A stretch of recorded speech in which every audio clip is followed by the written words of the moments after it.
राधे राधे जी। आज बता रहा हूँ अर्जुना वर्सेस निवात कवच की भीषण जंग। वैसे तो निवात कवच इंद्र भगवान और रावण से भी नहीं हारा था, क्योंकि उसे ब्रह्मा जी से वरदान प्राप्त था कि कोई भी तुम्हें देवता, असुर और गंधर्व तुम्हें पराजित नहीं कर सकता। तो उसके बाद अर्जुन जब दिव्यास्त्र की खोज में 12 वर्ष जब अज्ञातवास में थे, तो दिव्यास्त्र की खोज में गए थे। जब पूरा शिक्षण ग्रहण कर लिया तो उसने कहा कि ये पृथ्वी लोक और क्या बोलते हैं देवलोक, ये बहुत अत्याचार करता है। निवात कवच जो तुमको हम मातली जो था उसको दिया संरक्षण, जो रथ हाँक रहे थे, और शंख, देवदंत का शंख भी दिया। उसके पास, अर्जुन के पास तो सारी दिव्यास्त्र था ही। अर्जुन उस टाइम बहुत शूरवीर योद्धा था।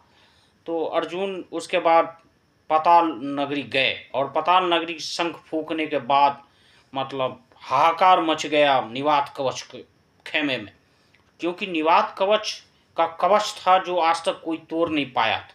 निवात कवच 30 करोड़, 3 करोड़ 30 मिलियन, मतलब 3 करोड़ निवात कवच और अकेला अर्जुन, दोनों की भीषण जंग अब आरंभ होने वाली थी।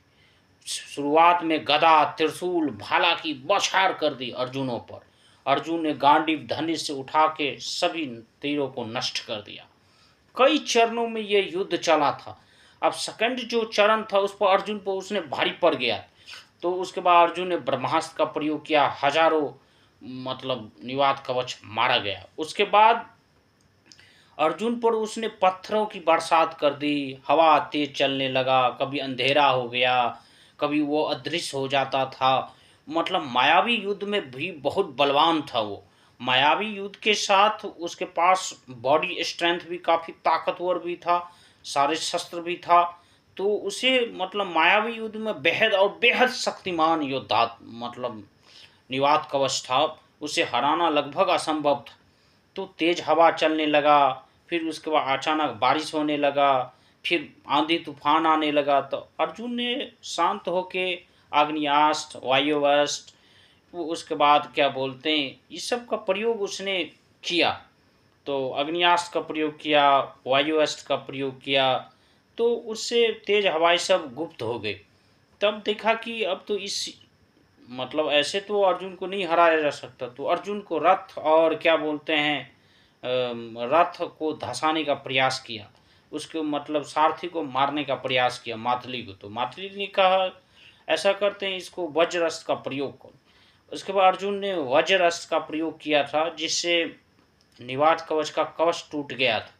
और जो अदृश्य हुआ था वो एक एक को निशाना मार के मतलब वज्र अस्त्र ने सभी को मार दिया था। इस तरह से निवात कवच जो एक भीषण बहुत पराक्रमी योद्धा था, जिसे हराना लगभग असंभव था। उससे तो पृथ्वी पर रावण और इंद्र भगवान भी नहीं हरा पाया था। तो अर्जुन अकेले 3 करोड़ निवात कवच को मार दिया था। ये युद्ध बहुत भीषण जंग युद्ध चला था, कई चरणों में युद्ध चला था। एक बार तो अर्जुन भी असंभव में फंस गया, जब वो उसकी धंसाने लगा रथ और मातली को मारने लगा था। तो अर्जुन को तब मातली ने कहा कि मतलब वज्रस्त्र का प्रयोग किया। वैसे तो आप अर्जुन की धनुर्विद्या की बात करेंगे, उसकी एकाग्रता की बात करेंगे, उसकी कौशल और उसके तकनीक की बात करेंगे, तो अर्जुन के पास समर्पण, लगातार सीखने की कला, जिंदगी भर अभ्यास किया उसने। दोनों हाथ से बाण चलाता था।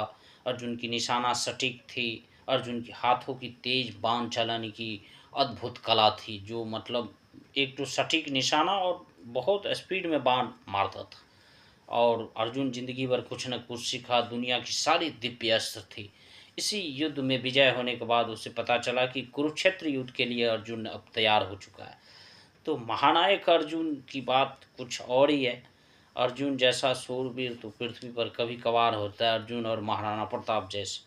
तो दोस्तों, अगर अच्छा वीडियो लगे तो आप लोग लाइक्स, कमेंट और सब्सक्राइब कर दीजिएगा। राधे राधे।